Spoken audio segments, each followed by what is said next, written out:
What's up, nerds? It's your boy, the OG GM, coming to you live on a lazy, cloudy Tuesday morning here at Site B in sunny Southern California. It is April. It's the 11th day of April. It's about 10 o'clock in the morning.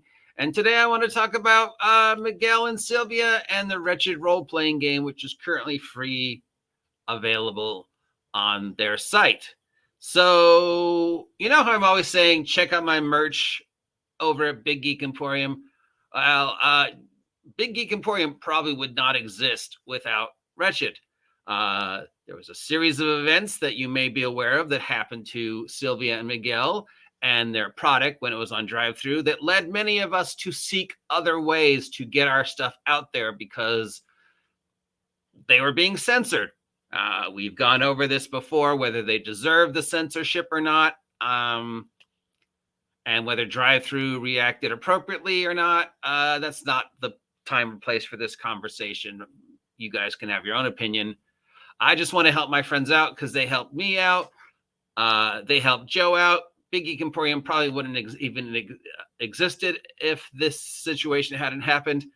I wouldn't be making product and having my Patreon and having my stuff available on Big Geek Emporium. Check it out now, only $2 a pop.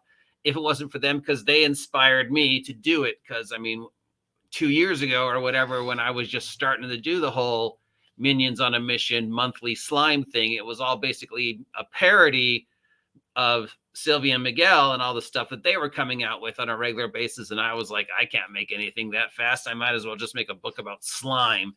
And I did. And, you know, they've won multiple awards on both drive-thru and in the industry until they got banned. So an attempt to restart the Red Room engine and get them out of their funk and expose people to another alternative to D20 role-playing.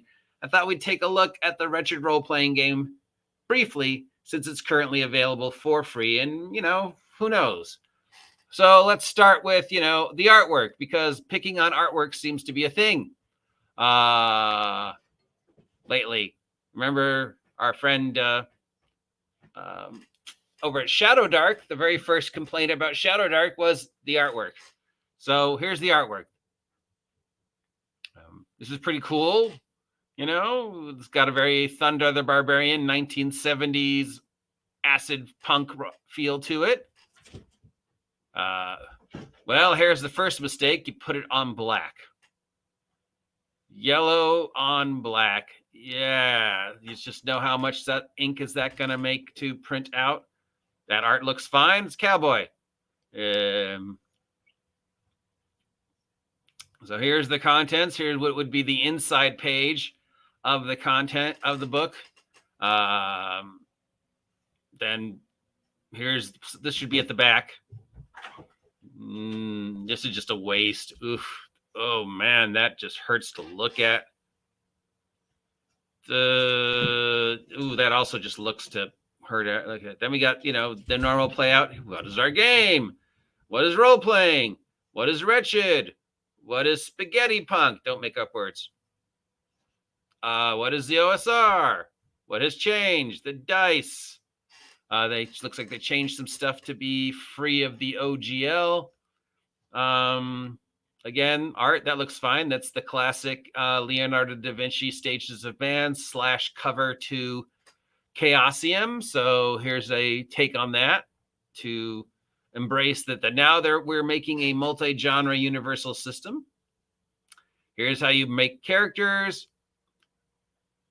How many steps do you need to make a character in their game? 1, 2, 3, 4, 5, 6, 7, 8. Perks and drawbacks. Oh. So first you choose a deadly sin. That art looks fine. Choose your deadly sin transgression. Pick a deadly sin that best represents your character, because they're all about anti-heroes. The whole game was about, you know, you're not the super good guy. You're the questionable middleman anti-hero. You're Clint Eastwood from the spaghetti westerns. You're not, you know. So then you pick one of these. There's an explanation for every one of these, and then I guess you get bonuses when you role play them. This could, I don't know, this doesn't really feel, I get why they're trying to do it because they're trying to capture a very specific feel for their game. But this is one of the, first, this is a lot of wasted space.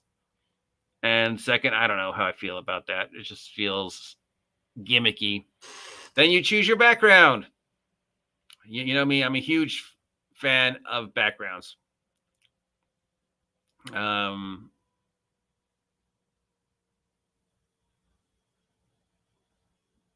So, yeah. But again, this looks like a lot of wasted space that could have been saved. But not a lot of art, not a lot of space wasted by art. So I like that. There you go, another one. This one, decent art, but black on white. Oof, that is painful. My printer is crying just looking at that. Then we've got a life table, life events table, life path. So, Traveler, Cyberpunk. I love life events. So we got background events and life events. This could probably have been taken up less space. This feels like something that could have been on 2 pages instead of 1, 2, 3, 4, 5, 6, 7, 8, 9, 10. Again, black on white, white on 11, 12.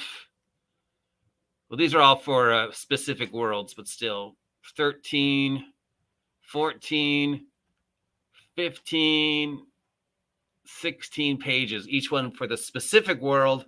Like this table obviously is for the Wretched 1920s game that they have called Epic.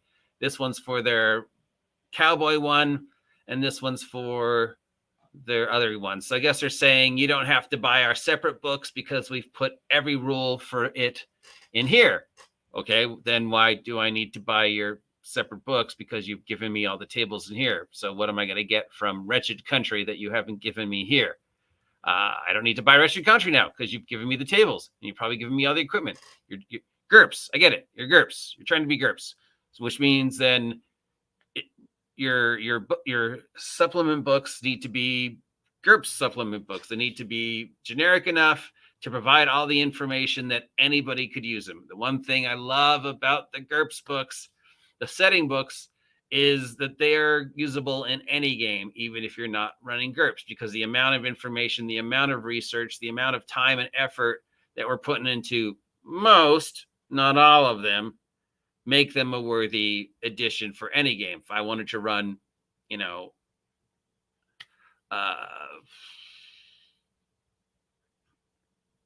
GURPS, a Supers game, GURPS Supers would definitely be one I'd look at. And of course, Heroes Unlimited.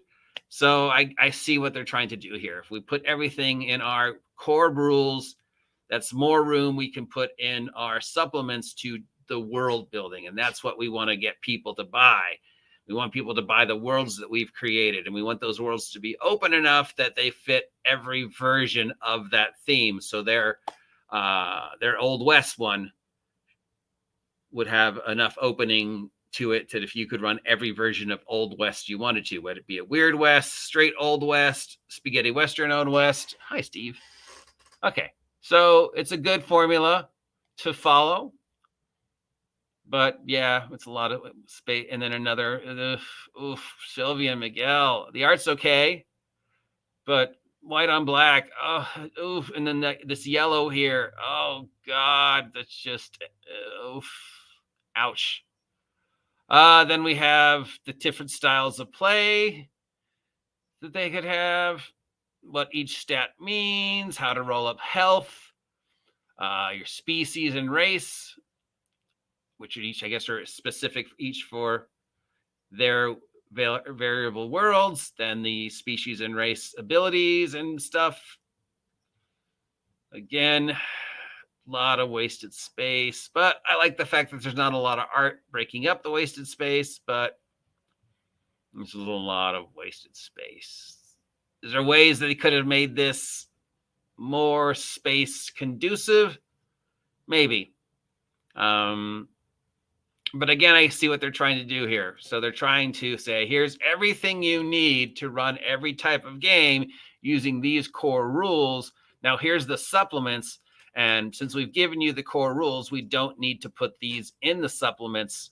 So that's more room for the stuff you really want to see in the supplements. Because, you know, when you buy a supplement to a game, you don't want to see 10 pages of additional rules unless it's like, you know, you buy 5e and then you buy Tasha's because you want to see the additional stuff. If I buy Wretched and then I buy Wretched Apocalypse, I want to see tons of information on various types of apocalypse, post-apocalypses and styles and whatever, and, you know, movies to watch and stuff like that. I don't want to see rules that I already know because I have the core book. So I see what they're trying to do, and I applaud that. Because this just gives me a good, solid, generic base system to use to run other stuff. But is also a lot of wasted space. Okay. I don't know when this white on black art style became a thing, Mork Borg. I mean, if it doesn't add anything, it just sort of hurts your eyes. And you're just like, there's no way in hell I'm going to print this out because it would kill my printer because the amount of ink it would eat to make this picture. I am sure there was an art-free version on the download. But this one also had the markers, so that's why I wanted it. But yeah, then we've got occupation and archetype. And then explanations for the occupation and archetype. You know who did this really well? Vigilante City, the way they did each of their archetype classes, they did that really well. You know, 1 page, complete explanation, maybe a picture, and, you know, and examples. So if I was doing archetypes, classes, whatever you want to call them, I would follow the format that Vigilante City used, Bloat Games used. This one, so I've got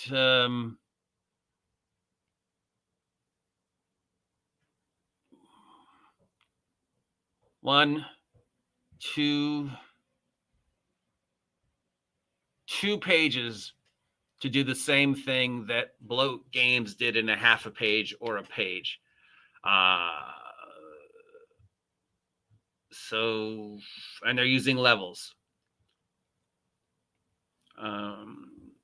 So how do we feel about levels?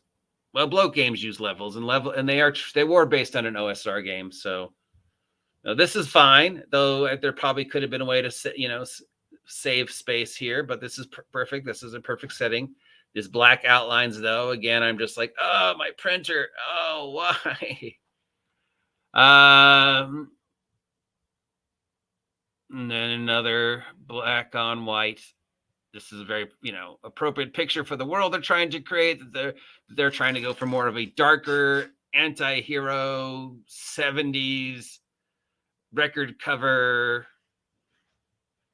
Thunder the Barbarian, heavy metal wizards feel to H.P. Lovecraft. You know, they're the Wretched verse. So this isn't your happy elves universe. This is a very, you know, dark universe with anti-heroes and grim and horrible stuff and violence and tentacles and just stuff. So Mork Borg, but maybe better.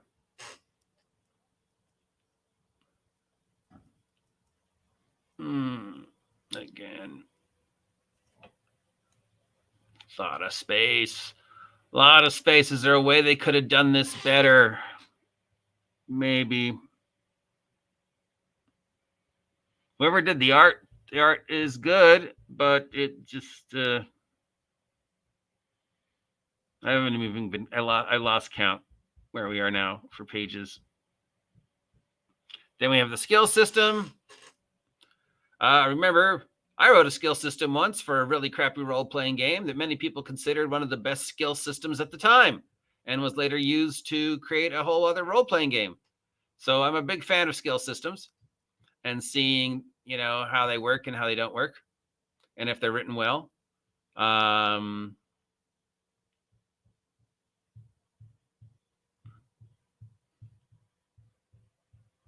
So far, so good. Again, a little space. What are we calling these now? Somebody said this, OSR art punk style, which again, art punk is not a word, but this style of writing the books like this, I don't know. It's probably going to be one of my major complaints about Shadow Dark 2. The art is fine.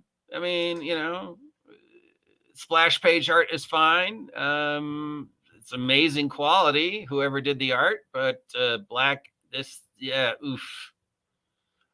Explanation of skills. Oh, they tried to do a martial arts system. Guys, never try it. No. It never works. No, I worked on 3 martial arts themed games. No, just nope. But I understand why you're putting it in. I tried to do the same. This reminds me a lot of the skill system I made that everybody said was a really great skill system at the time. But then, of course, somebody came along, took that skill system, broke it down, rebuilt it to take a much less space and be a much less egotistical system, and made a better version of a skill system that I wrote. So, but yeah, I see what you're trying to do, guys. Then we call perks and drawbacks.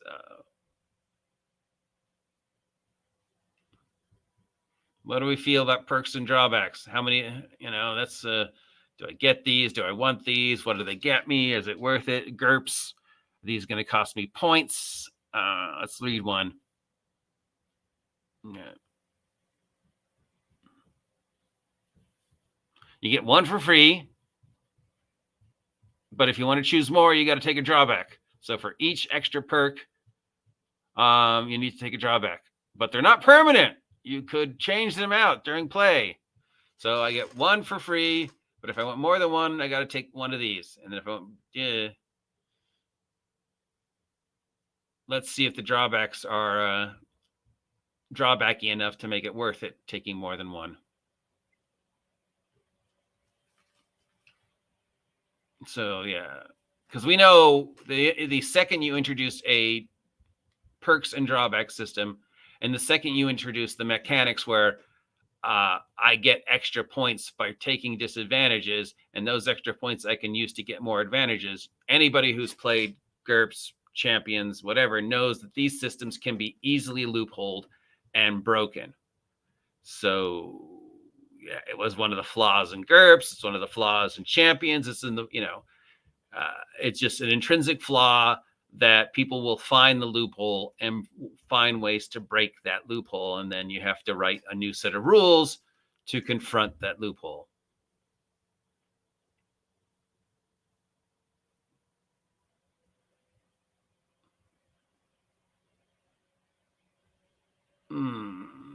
Then we got what looks like the beginning of a superhero system.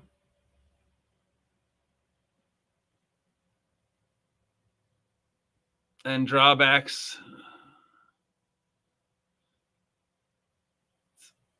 Okay, see, this is much better. Still, it's a lot of wasted ink, but it's not the all black. Very much looking like a Warhammer 40K style, but this style's fine. This would be, not eat as much ink. Rule of acquisition. I don't know if they're going to get in trouble with that. Then equipment. Always, another system to judge on, like how good is your equipment system? How bad is your equipment system? Stuff like that. How well does it encapsulate the generic, a sword is a sword is a sword is a sword. It's just whether, if it has a weird name or looks whatever, like, a sword versus a katana, they're going to have the same stats and just look differently. They're going to have different stats. How much do you want to do? This is another good one to basically judge generic systems on. Explaining all the weapons, explaining the armor. I'm working on an armor system right now for minions on a mission. This reminds me a lot of the system I made. I wonder if they ever saw it. I doubt it. That was what, 1989, 1990, 1992, 97. 97 is when I finally published it. So who knows? How old would have Sylvia and Miguel been in 1997? So yeah, you can see they're trying to shove every possible world into the core rulebook so that you don't have to buy, the other book. I don't have to buy Wretched Cyberpunk now because you've listed all Cyberpunk stuff. So unless your Wretched Cyberpunk World book is good as or better than any other Cyberpunk World book, you've already given me a reason not to buy your Cyberpunk World book. So if you're going to go this direction and have the core rules be this is our generic universal system, our world books, Wretched Apocalypse, Wretched Cowpunchers, Wretched Superheroes, Wretched Space, Wretched Carrots, have to be as good or better than the GURPS and Palladium world books, because GURPS's bread and butter is the world books. People will buy the world books even if they're not running GURPS. Same with the Palladium stuff. People will buy the Palladium world books even if they're not running that system, because of just the amount of work. I mean, how many times have you heard me say, no matter what superhero system I'm going to use, I'm cribbing from Heroes Unlimited, because the amount of information available just makes any other game I run better. And the art, yeah, so.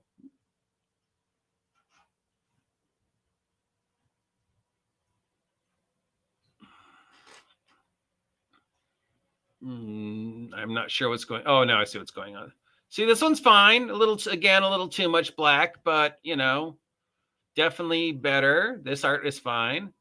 Like the style, very sort of cartoonish, Steven Universe-ish, maybe. Then here's this thing about being anti-heroes.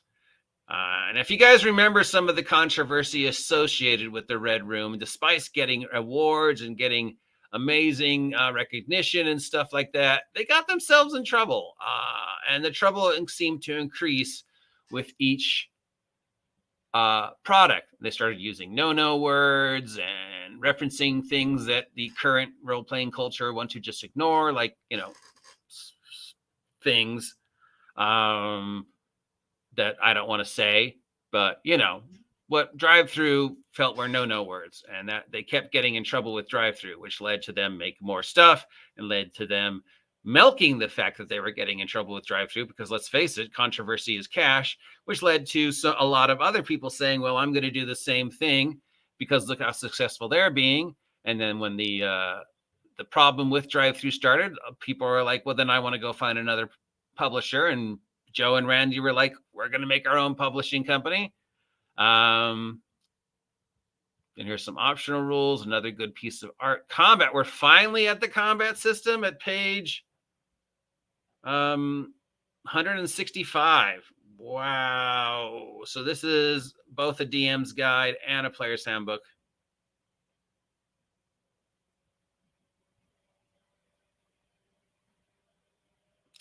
I don't want to get into the politics of why they got banned from drive-through. Did they cross a line? Did they deserve what happened to them? Some people are going to say yes. Some people are going to say no. Some people are going to say it's their fault. Some people are going to say it's drive-through's fault. That's not the point of this. We're just reviewing the game and the artwork.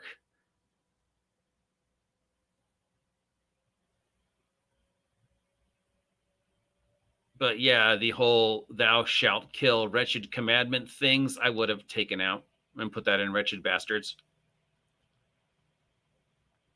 194.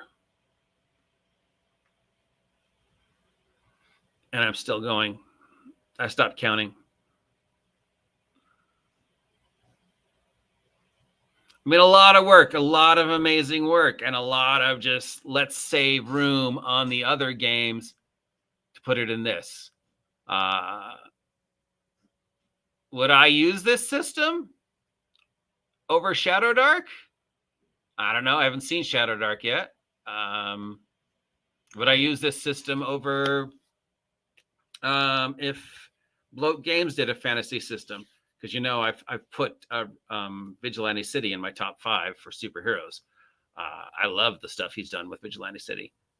Well, that's going to get them in trouble. Can't have Titolese, remember. Titolese are bad. So here's world building stuff. There's a whole section on carousing. Does this need to be in the core book, or should it been in the fantasy book or the Western book?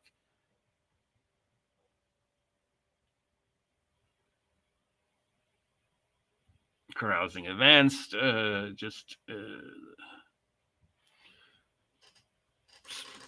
then we have the monster section. So now not only is this the player's handbook, it's the DM's guide and the monster manual all in one. Rules on fear and insanity, tension, lots of random tables, maybe too many random tables. Are these random tables repeated in the end?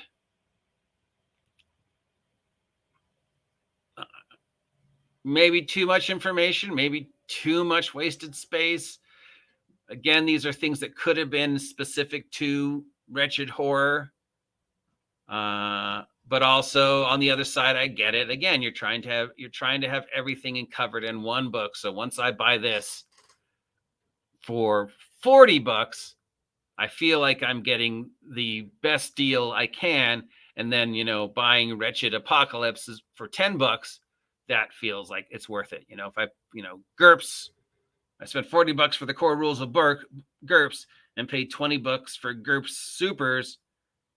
GURPS on its own covers everything I need, and then GURPS Supers is just specific to Supers, which I'm mentioning because I wrote. So yeah, this works. It also doesn't work. So really, now it's spells, explanation of the spells. Now it's the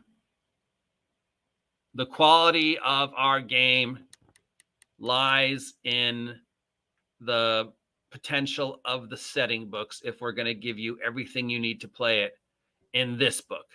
And if you're going to give me everything I need to play it in this book needs a little better something.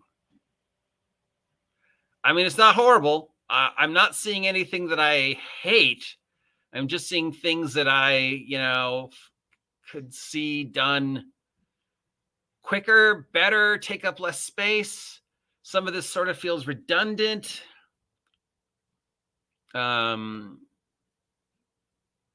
It's not horrible. These aren't like, oh, don't buy this game, it's absolutely awful. It's just like, see, psychic talents didn't need a separate section. That could just be in superpowers.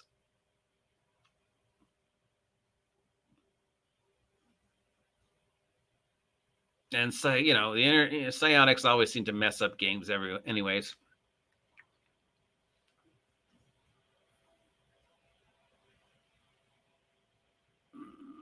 Settlement management, good. Nobody ever wants to do this, but good. Little Kingmaker stuff. Yeah, I'm a huge fan of Kingmaker. But not a lot of people are. Most players don't want to do the Kingmaker settlement phase of role playing. They're like, what do I care about my kingdom? What do I care if, I need to make a fuel roll every round? And yeah, so I've played in Kingmaker campaigns and they tend to not work. Which sucks because it's such a great rule system, and having the settlement building system and having the downtime rules are great, but nobody really wants to play them. But they think they're cool. And then here's the character record sheet, all the skills, perks, rituals and spells, psychic talents, the list of the stuff they've made. Wretched Bastards is their fantasy world. Wretched Country is their Old West. Wretched Epoch is like 1920s. Wretched New Flesh is like their alternate modern day Twin Peaks. Wretched Space is their future game. And Wretched Darkness is their take on like World of Darkness / Vampire the Masquerade / Buffy type stuff. And then here we have this huge back page with the, what to expect in this game. And here's the website. which is a really nice website. I wish mine looked this good. And you can see again that all that I just showed you, you can get for free. So 300 pages of role-playing you could get for free. Mind you, you will never print it out because of this, but you can get it for free. This is something that this is their adventure. See, this is what's, I mean, I would not have Minions on a Mission and be up to Minions on a Mission issue number 10 if it wasn't for Sylvia like making a brand new thing every week. And I was like, dear God, woman, I haven't finished one. I might as well just write a book about slime. And I did. And look what happened. Buy my merch. Here's another title that got them in hell. I mean, in trouble. I mean, I can't understand why this would get them in trouble.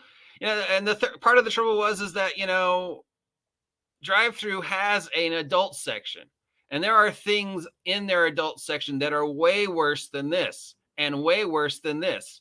But this and this got them in trouble.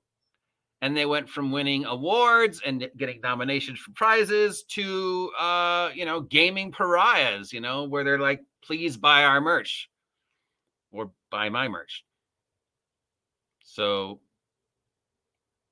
Titolese, that's going to get me in trouble.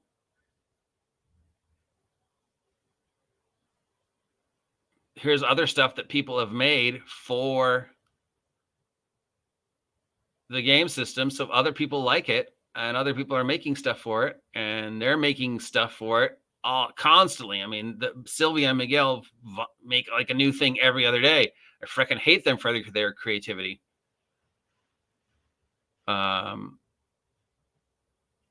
So here's the site, link down below. You can pick this up for free. In closing, it's good. It's not great. If my main complaints are the art choices, the black on white art choices, tables that could have been less cumbersome, less space wasting. I mean, 300 pages. And are you and a generic universal level-based system? Does it work? I don't know. I mean, you're trying to both be very specific to the Wretched style, but also give us a system where I can run anything and feel comfortable running anything and feel comfortable giving you $40 for the hardback of this, 300 pages, and then also just buying, you know, Wretched Apocalypse for $20. Everything I need is in this book. All Wretched Apocalypse does is give me the world building tools. So if I'm comparing it to GURPS, you know, or Savage Worlds or any other type of game like this, where you have everything you need in the core rule book and then everything else is just building on that core rule book. I have wasted a lot of time talking about this. Do you think they'll talk about my stuff? You think Miguel and Sylvia will go over to Big Geek Emporium and buy my stuff? Do you think they even know I have stuff?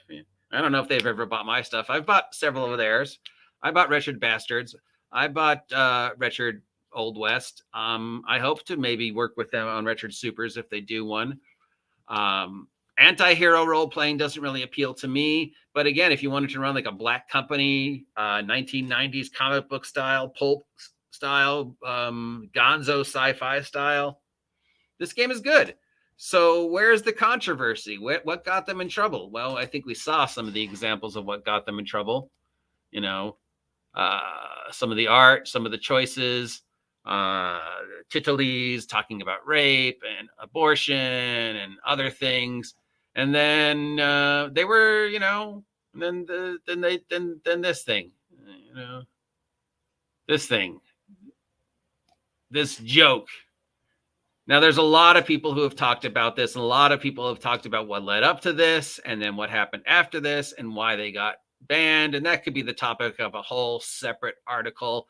If you want to hear me talk about that, let me know. If you don't want to hear me talk about that, let me know.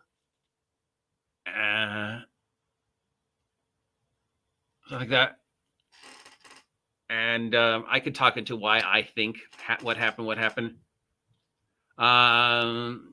And yeah, I wasted almost 40 minutes talking about this. So you could probably say, wow, the OGGM just wasted a lot of time talking about that. We should probably support Sylvia and Miguel and the Wretched Universe. And while we're doing that, we could also support the OGGM. And we could do that by signing up for his Patreon, which is only $4.99 a month and guarantees us at least 2 products a month, if not more. Or we could go over to Big Geek Emporium and while we're, buy Wretched from Big Geek Emporium, but then also buy the latest issue of Minions on a Mission, which is a 5-room dungeon built all around previous Minions on a Missions and features the stat block for this guy right here. So if you ever wanted to know the stats for Mar Hawkman, he might be in that adventure. So that it behooves you to head to Big Geek Emporium and buy Minions on a Mission issue number 10 and issue number 9. Issue number 11 should be finished in a couple days. And then I don't know what I'm going to do next. But yeah, if you appreciate this nonsense, let me know and consider buying my merch. And that's it for today. At least I didn't talk about Wizards of the Coast. Tune in next time for more of the same. I will talk to you later.